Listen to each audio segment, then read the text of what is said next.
You asked me to do it, so here I am, and that's the intro. I'm John Renton with my review of WWE NXT Halloween Havoc 2023 Night 1. And they're doing 2 nights of Halloween Havoc this year because next Tuesday is Halloween, the glorious trick-or-treating holiday, where people dress however they want. They go out, they trick-or-treat. I gotta rock. Oh, Charlie Brown. Oh, and the great pumpkin Charlie Brown, and so many great goddamn moments have taken place on Halloween.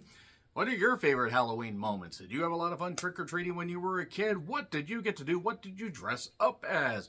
Hopefully, you guys had great memories from Halloween. And hopefully, if you're an adult going out on Halloween, you decide to be safe. Don't go bobbing for apples, because you never actually know if Apple's going to appreciate you bobbing for her. But nevertheless, hopefully, everybody has a great goddamn Halloween next week. But before that, we gotta talk about this show. And by we, I mean me. And by we, I also mean you guys. I want to know what you guys thought of this show before I get too far into the review. But yes, many people asked, could you review this? And you know what? I looked at the card, wasn't exactly all that impressed. In fact, was a little bit about some of it. But then again, I sat through the pandemic renditions of Halloween Havoc that were not good at all, the Ghostface stuff and all that, and a lot of stuff from the pandemic era felt like a fever dream, and I just wish I could forget about it. At least everybody got to have jobs and got to do what they wanted to do, even if it wasn't wrestling.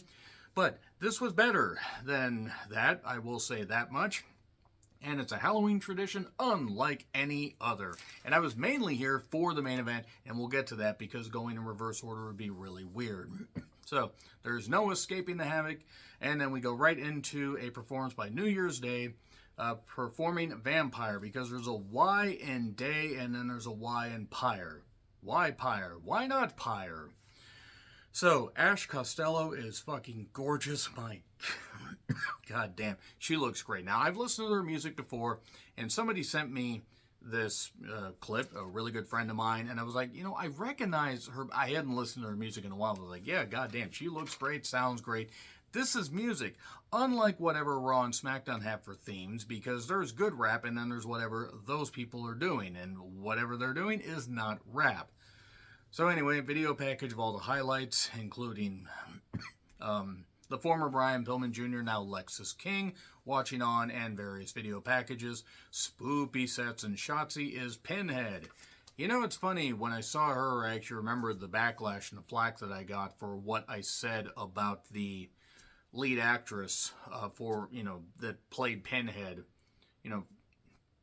and all the bullshit, surrounding that. And by bullshit, I mean people that were being massive transphobes, because I didn't know, but she transitioned from being a man to a woman. Let people be who they are. Let them be their true selves. I mean, really, is it affecting you? No. And if you're going to be a bigot and you're going to be a transphobe, fuck you. Trans is beautiful. Let people be beautiful. Let people be who the fuck they are. What the fuck's it matter? Judge them for how they are as people, not whatever. Shotzi looked good as Pinhead. Scarlett looked like she lost her head. There's a joke there.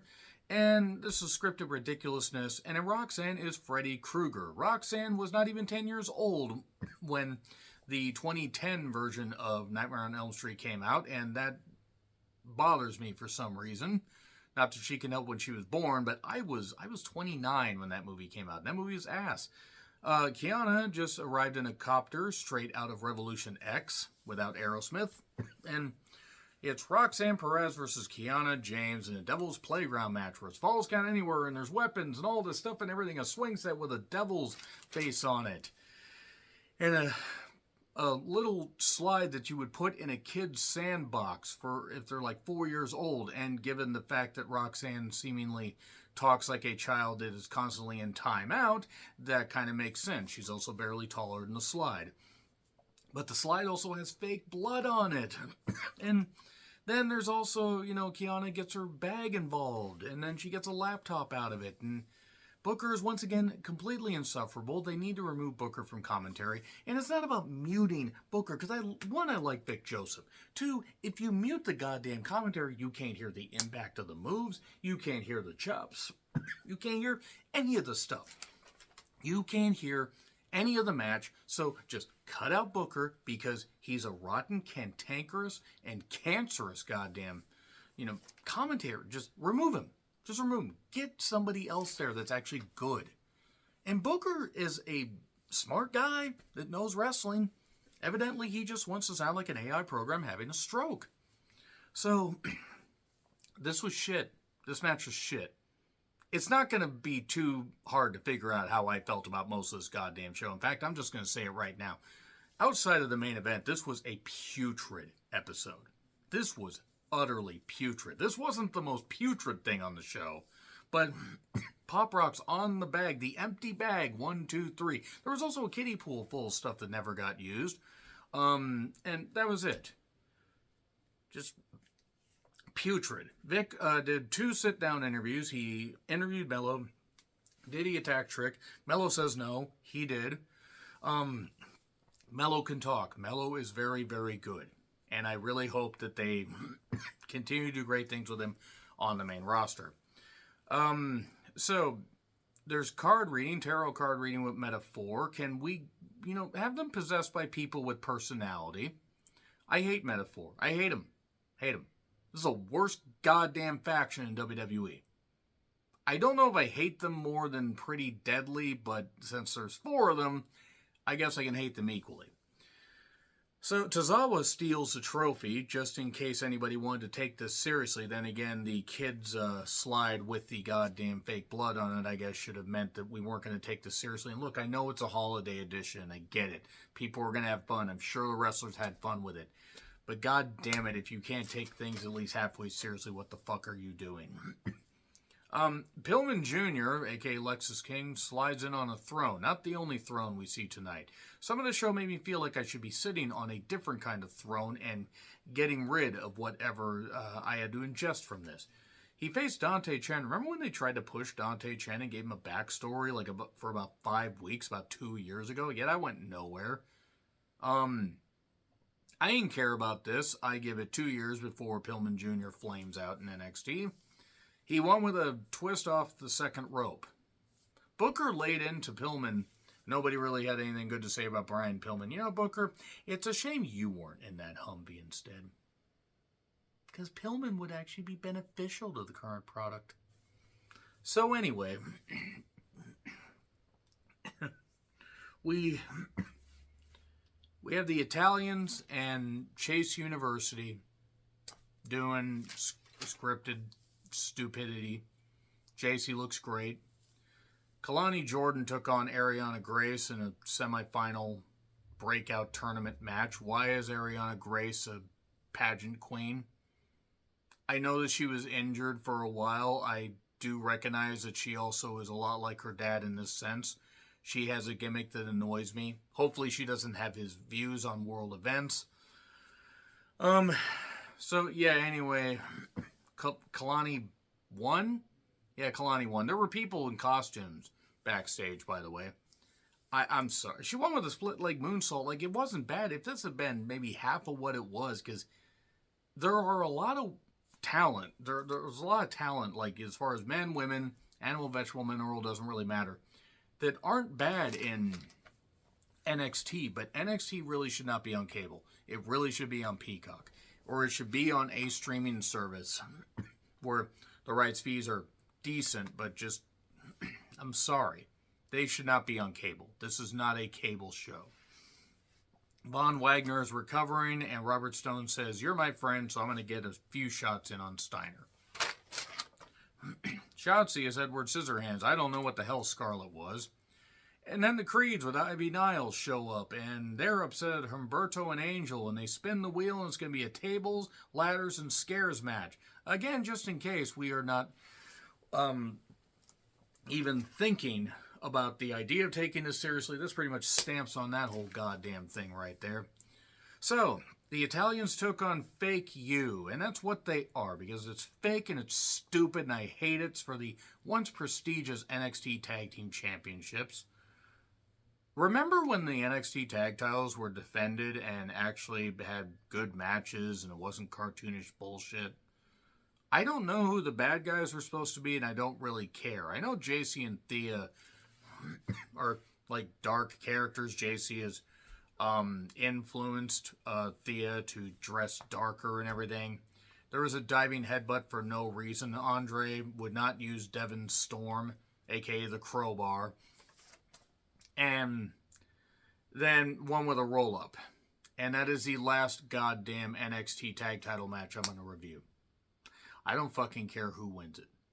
How dare you, Shawn Michaels? How dare you, you lazy-eyed, religious zealot piece of shit? How dare you? You booked 5 women's matches, you booked them in a bunch of goddamn nonsense, and 2 of them, and then you do this. And there are people that like Chase U, and you can like Chase U all you goddamn well want. That's fine. I'm not saying you guys are wrong. It's stupid. It's so fucking stupid. Corbin is pissed, but he didn't attack Trick. By the way, we also had the last week tonight knockoff with Frazier, who I liked until I found out he was a religious crackpot. That noted piece of shit. Look at the church that he joined. The church. It's one of those human trafficking believing ones, which means that they're probably trafficking their own. Anyway, that's an accusation I probably shouldn't have made, but I'm just going to roll with it. Gigi is Beetlejuice. Blair is Pennywise. That's fitting because Blair Davenport scares children, human beings, and really anybody with working eyes. I'm convinced that anybody that wants to make death masks will just look at Blair and say, yeah, let's make it like that, but less scary, because we don't want people to actually croak looking at it. Blair Davenport just is very off-putting to me and does not really strike me as great. I don't see why people thought she was all that great as Bea Priestley. It's a lights out match, by the way. Didn't we just do the... Oh, wait, no. We didn't, because that was Devil's Playground and Falls Count Anywhere. But in a lights out match, you have to do the pin in the ring. Also, Shotzi and Scarlett shut the lights off with a comical switch straight out of Chamber of Horrors. And then the lights are off and it's this blue light special and everything. And you know you're not supposed to actually leave the lights off for a lights out match, but whatever. This show is run by idiots. It's totally run by idiots. I mean, this was fucking ridiculous. They should have actually just turned the lights off for the whole goddamn show, except for the main event. What you could see was a bunch of stupid spots, and a table got brought out, and Gigi took a really hard bump, and Gigi used a strap with some expertise, it seems. Wouldn't mind finding out. Moving on. Later, after Gigi took a table bump, got hit with a knee 1, 2, 3. This was utterly putrid, terrible. Blair winning sort of makes sense given what they did in the main event, but again, when you look like Pennywise after he melted and turned into a spider, you probably can only hope that maybe somebody will see your ability and not look at whatever the hell you claim as a human shell. Really, I would not be very surprised, actually, if she breaks out of her, human form like Pennywise and turns into something. I don't know what Blair Davenport necessarily did to me. Oh, wait, she put up with... She put up with a certain someone, and also was noted for not exactly being the easiest to work with. Not like Tessa. I'm sorry, Blair just bothers me. Vic is with Dragunov. He was happy to have his son hold the championship. He wants to continue to make his son proud. He came from nothing. All this, and how Mello will lose next week because he's not totally focused. And then the Shining Twins show up and confront Mello, that is Shotzi and Scarlett. It's at this point that I felt like, ending up like the Shining Twins in the hallway rather than continuing to watch this goddamn show. And they know that Mello attacked him. They know Mello attacked Trick. We all know Mello attacked Trick. I still think it's fucking stupid to split them up like this. They should have just been amicable, but whatever. Sarah Shriber is back on the show. She looked great. I mean, really does. I know she's been doing live event stuff, but what's wrong with having her on the show? Put Jackie on NXT. Sarah at least doesn't look like she's caught off guard by words with more than one syllable. Anyway, Tiffany is there, and Fallon Henley is Tiffany. I never knew I needed Fallon Henley as a blonde until now, but Fallon Henley, who I've liked since she was Tesha Price in AEW, has really embraced this character. They get in a bit of a fight, but Fallon did a hell of an impression of Tiffany. It was what it was. They're going to have a match next week. Lola Vice took on Carmen Petrovic. Okay. There was a dive at one point that Carmen did, and then she fired up, got in the ring, and got hit with a kick soon after. And Lola Vice won, and then her and Kalani did the Mortal Kombat thing. Piper and Chelsea Green are back there.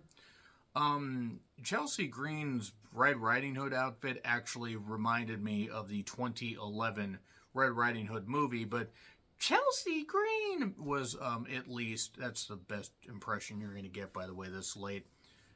At least that was brief. That movie lasted forever, and that movie wasn't any good. So anyway, they're going to face JC and Thea next week. Why? They needed another match. So, I hate Metaphor. I just hate him. I hate him. Whoever came up with this idea deserves to be fired. A lot of firing going on here. Steiner talks to Mello. Hey, when I take out Stone and you win your title, we'll run this back. They've got a throne for Jade. And two guys that look like creative control. Lyra Valkyria versus Becky Lynch for the NXT Women's Championship. And boy, what a main event this was. And I mean that. I'm not being sarcastic. They took it seriously. Great near falls. Big fight feel. Nothing wrong with it. Lyra has absolutely won me over in the last year. She's very good. I see why people praise her work in NXT UK that all of 5 fucking people watch. That's terrible to say. But there's a reason why that brand went under. And why NXT Europe is not going to goddamn happen. Because why would it happen? Endeavor's not going to want to spend that much money. Anyway, so Lyra has a good look. And I don't just mean as far as her looks, even though she is gorgeous. She has good she lays her strikes in, but she has a unique way of doing it. Becky has absolutely more than established herself by this point. She's a veteran. Yeah, she was leanest, but Lyra was there for everything. Were there a few flummoxes? Sure. The crowd was into this. Very good pace. I like the sky-high leg drop for 2. I like how Becky was trying to focus on the arm. Lyra got to the ropes. There was a big old superplex for 2. And then the spin kick that Lyra's hit got a 2 count. Holy shit. And then there was a manhandle slam where, goddamn, I thought Lyra broke her goddamn neck because of how she landed. 1, 2, kick out. Holy shit, chants are ringing out and being bleeped. And then suddenly a trap roll up a little bit after. 1, 2, 3, new champ. I thought they would have extended this for a bit, but I'm not going to complain. I'm not going to get upset. Becky faced enough people, helped elevate some people. She also wrestled Tegan and got Lyra over. So Lyra, I don't think she's going to have the title for way too long. She might only have it till January, but big deal. This was cool. 2 Irish-born women that got into wrestling, and that was good. That was a good way to end it. It's just a shame the rest of the show was goddamn bullshit or just a mess and everything. So there you go. But let me know your thoughts in the comments. Like, share, subscribe, Twitter handle in the description. I'm John Ritlin. I'll see you soon.